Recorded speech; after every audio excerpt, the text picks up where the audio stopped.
Personal ব্যাপার, তারপরেও আমি সবাই আছেন একান্ত পার্সোনাল ব্যাপার, তারপরে আমি একটু এখানে উল্লেখ করতে চাচ্ছি। আমাদের সামনে এখানে আম্মার সময় ছিলেন, উনি ডিজিএসএসএফ ছিলেন, রুমি সাহেব ছিলেন। রুমি সাহেব উপস্থিত আছেন? জি, I can see your hand. Rumi সাহেব, আপনার নিশ্চয়ই মনে আছে, I owe you an apology. আপনার নিশ্চয়ই মনে আছে যে একটা মিছিল হয়েছিল একবার সেই পুরন ঢাকা থেকে আমিন বাজারে, এবং পুরো মিছিলটা আমি হেঁটে এসেছিলাম, আম্মাও ছিলেন সেই মিছিলে। তো সেই মিছিলে আহ, অনেক ভিড় হট্টগোল। আপনি আমাকে একটা কোনো কিছু বলেছিলেন। আই এম ভেরি সরি, আমি সেদিন আপনার সাথে একটু রুড ব্যবহার করেছিলাম কোনো বিভিন্ন সব কিছু মিলে। I am very sorry for that.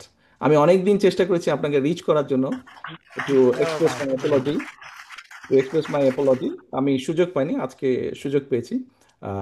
I am really sorry for that. Thank you. সকলে ভালো থাকবেন, সুস্থ থাকবেন সকলে, এবং সকলের কাছে আহ, আম- সকলের কাছে আমি আপনাদের সহযোগিতা প্রত্যাশা করছি। আসসালামু আলাইকুম। আমি কৃতজ্ঞ থাকি, আপনার কাছে কৃতজ্ঞ থাকবো। আপনি যেটা বলেছেন, thank you very much. I remember it. Thank you. Thank you. Thank you.